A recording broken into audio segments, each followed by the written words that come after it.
part un petit retour sur cette situation politique pour le moins instable et confuse depuis ce début de semaine avec vous, Pascal Delwitte. Merci, bonsoir et merci d'être là. Alors, je le disais, et on les a entendus depuis hier, aussi bien ministres et députés bruxellois disent travailler normalement, continuer les dossiers, assurer le fonctionnement des institutions. Pour autant, on est dans quelle situation aujourd'hui? Est-ce que ces institutions fonctionnent normalement ou est-ce qu'on est en affaire courante ou... Non, alors, je dirais, d'un point de vue politique, on pourrait dire qu'on est dans une forme de no man's land. D'un point de vue institutionnel, on n'est pas dans un gouvernement et dans une situation d'affaires courantes, parce que les affaires courantes, c'est quand il n'y a plus d'exécutif de plein exercice. Or, ce n'est pas la situation à laquelle nous sommes confrontés. Il y a bien un exécutif, il y a bien un parlement. Mais bien sûr, il y a une crise politique, mais cette crise politique, contrairement à ce qui se passe à l'échelle fédérale, elle oblige à un mode de résolution qui doit être une motion de défiance constructive, c'est-à-dire à la fois la défiance et en même temps une nouvelle majorité. Et donc, c'est de ça qu'on discute pour l'instant, mais tant qu'il n'y a pas eu de motion de défiance constructive, on est en principe dans la continuité de ce qui existe.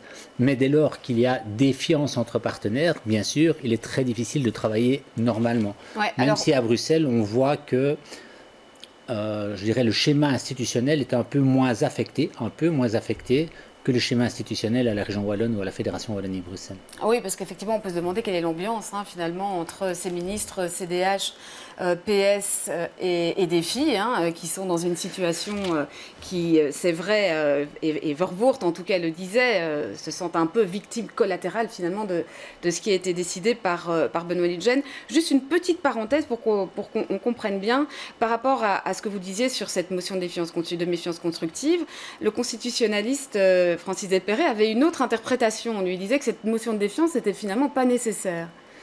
Oui, il y a un petit débat constitutionnel, mais d'après moi, il n'y a pas de doute. Il faut nécessairement...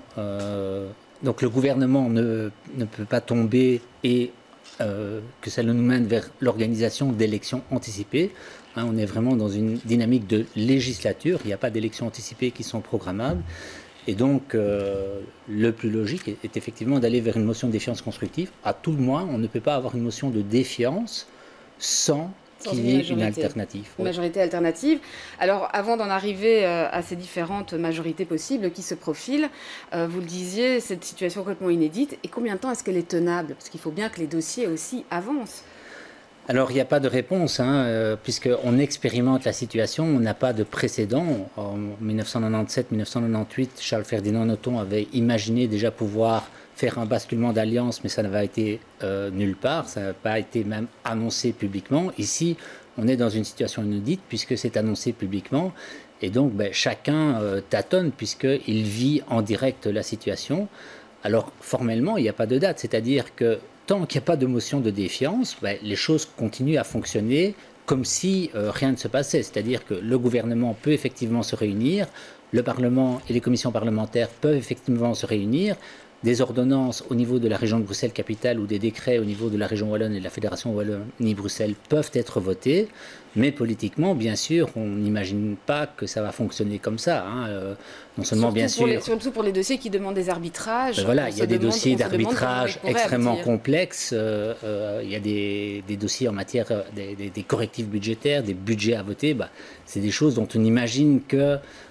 en parallèle de discussions entre différents interlocuteurs, on ne va pas voter un budget entre 2 ou 3 partenaires qui par ailleurs se sont déclarés littéralement la guerre. Donc ça c'est un peu compliqué. On entendait, je le disais, Vervoort et plusieurs d'ailleurs responsables bruxellois se dire finalement les victimes collatérales de ce qui se passait, de ce qui avait été décidé par Benoît Lutgen.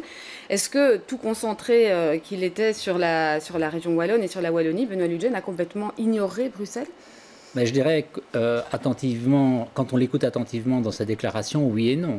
Je crois que dans son schéma politique et mental, Bruxelles n'était pas très présent, mais en même temps, on ne pouvait pas sortir de Bruxelles de son schéma parce que une bonne part de son argumentaire porte sur le SAMU social. Or, le SAMU social, c'est en région de Bruxelles-Capitale, dans la ville de Bruxelles.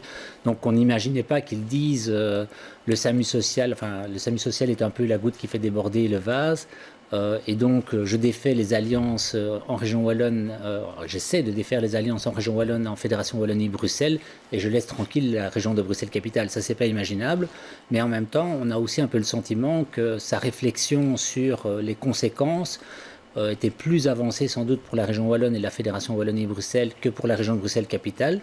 Et comme elle était sans doute moins avancée pour la région de Bruxelles-Capitale, elle a un impact sur ce qui peut se passer à la Fédération Wallonie-Bruxelles, parce que autant on peut imaginer qu'il y a une courte majorité à la région wallonne et que ça fonctionne comme ça, autant cette courte majorité n'existe pas à la Fédération Wallonie-Bruxelles, donc il faut nécessairement un partenaire. Ce partenaire, il peut être au nombre de 3. Le défi, au-delà du MR, bien sûr, défi, écolo ou le PTB. Le PTB, scénario improbable, donc il ne reste qu'écolo et défi. 2 acteurs dont on parle beaucoup par ailleurs à la région de Bruxelles-Capitale. Ouais, donc on présente effectivement comme les faiseurs de roi, hein, comme un petit peu les partenaires nécessaires qui viennent donc avec des exigences. Je dirais le principal faiseur de roi, c'est quand même Défi, parce qu'on ne voit pas dans quel scénario Défi serait absent à la région de Bruxelles-Capitale. Donc, je ne dis pas que Écolo ne sera pas éventuellement le faiseur de roi à la Fédération Wallonie-Bruxelles, mais pour Bruxelles, le kingmaker, c'est Défi. Alors, justement, quelle majorité alternative à Bruxelles? On sentait depuis quelques jours, depuis au moins hier, qu'il y a une forme de convergence entre le PS, Écolo et Défi, qui finalement, paradoxalement, alors jetterait le CDH dans l'opposition. Tout est ouvert, donc il y a des discussions de chacun avec chacun. Il y a des discussions sur l'hypothèse d'une majorité PS, Défi, Écolo. Il y a des discussions sur une majorité potentielle MR, Défi, Écolo, MR, Défi, CDH. Donc il y a plein de choses possibles. À vrai dire, à ce stade-ci, je pense que personne n'en sait rien. Et par ailleurs, il ne faut pas l'oublier, ces discussions ne concernent pas que Bruxelles, parce qu'il ne faut pas oublier cet aspect de Fédération Wallonie-Bruxelles qui est vraiment important, parce que s'il n'y a pas de déblocage sur la Fédération Wallonie-Bruxelles, il n'y a pas de déblocage non plus aisé pour la région de Bruxelles-Capitale, ou alors, à un moment donné, des partenaires acceptent vraiment de scinder et considèrent que un acteur peut aller dans un sens à la région et dans un autre sens à la Fédération Wallonie-Bruxelles. Alors on entend bien que tout est lié, mais pour revenir encore une fois au cas de Bruxelles, au gouvernement bruxellois et en région bruxelloise, eh bien, il y a les francophones et les néerlandophones. Hein. On entendait Guy Van Engel hier dire que pour l'instant c'était le problème des francophones et que les néerlandophones n'étaient absolument pas concernés. Néanmoins, eux aussi ils pourraient se retrouver victimes collatérales de cette crise, notamment s'il était question de faire monter Écolo dans une majorité, qui alors pourrait exiger de prendre avec lui Groen, le parti frère du côté néerlandophone. Voilà, c'est un des aspects du problème, c'est que si d'aventure Écolo est un partenaire à la région de Bruxelles-Capitale, il demandera vraisemblablement, savoir s'il peut l'exiger, c'est autre chose, mais enfin il demandera vraisemblablement que Groen monte aussi. Or, il y a 3 postes, 2 postes de ministre, un poste de secrétaire d'État. Et donc, dans le collège dans la partie flamande néerlandophone du collège, donc la question c'est est-ce que c'est envisageable? Ça me paraît difficile, mais c'est néanmoins envisageable. Et donc, la question qui est pendante, c'est le siège, bien sûr, de Pascal Smet. On ne voit pas pourquoi a priori l'OpenVLD et le CDNV seraient directement affectés, mais il ne faut rien exclure. Ça peut aussi éventuellement être du côté du CDNV. Oui, parce qu'on peut se poser la question du CDNV par rapport au CDH, si le CDH devait se retrouver dans l'opposition. Absolument, mais en n'oubliant pas qu'on ne peut pas avoir qu'un regard francophone, ni même qu'un regard de la région de Bruxelles-Capitale, parce que ce qui se passe dans l'aile néerlandophone du collège bruxellois est aussi observé au nord du pays. Et donc, il y a aussi un regard et un commentaire qui est opéré au nord du pays.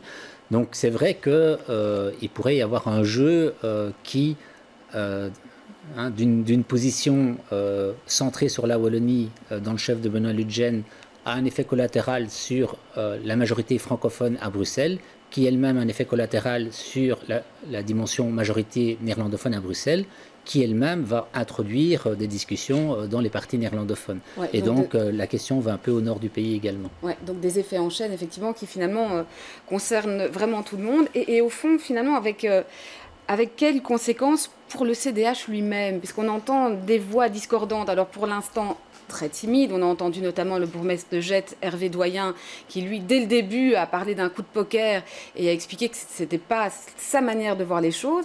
Est-ce que néanmoins, du côté du CDH bruxellois, on ne risque pas, si effectivement cette éventualité de se retrouver dans l'opposition s'avère, est-ce que ça ne risque pas finalement de créer une crise au sein du parti ? Je ne suis pas sûr qu'il y aura une crise du parti, mais en tout cas, je ne suis pas sûr que Benoît Lutgen a bien pesé l'impact pour le CDH bruxellois, en particulier s'il est renvoyé dans l'opposition, parce que autant en Wallonie, on peut imaginer que dans l'hypothèse d'une majorité CDH-MR, il y a aussi une négociation sur des majorités communales et peut-être la tentative de pérenniser cette future majorité dans la législature 2019-2024. Autant à Bruxelles, le CDH n'a pas les moyens de réaliser cela. Et donc, on voit bien que dans plusieurs communes, la question du partenariat avec le CDH en 2018 va se poser. Donc, il y a déjà ça. Et puis, l'impact électoral pourrait aussi être important. Alors, après, il faut être prudent. Il faut toujours être prudent parce que dans les temporalités électorales, les prochaines élections auront lieu dans 14 mois. C'est pour nous une éternité. Il faut se rendre compte que les agendas médiatiques, les agendas politiques parfois bougent très très rapidement. Mais dans une configuration où le CDH bruxellois était déjà très bas dans les intentions de vote, avec la démission de Joël Milquet, l'éventuel renvoi dans l'opposition du CDH à la région de Bruxelles-Capitale serait un coup très dur pour les humanistes à Bruxelles. Ça, c'est tout à fait évident. C'est vrai que tout le monde, effectivement, même si c'est encore loin, vous le disiez, mais enfin, tout le monde a quand même déjà les yeux rivés sur ces échéances électorales qui sont, au niveau, en tout cas, avec des yeux politiques qui sont assez proches. Peut-être, pour terminer, comment tout ça peut se traduire, finalement, pour le citoyen? Comment est-ce que le citoyen observe tout ça? Est-ce que là, on peut quand même avoir des inquiétudes? On peut avoir de très solides inquiétudes. Déjà, je dirais que tous les indicateurs en Belgique et en Europe sont des indicateurs inquiétants dans le rapport des citoyens ou de larges groupes de citoyens à la politique. Et je ne crois pas que la démarche qui a été entreprise va résorber.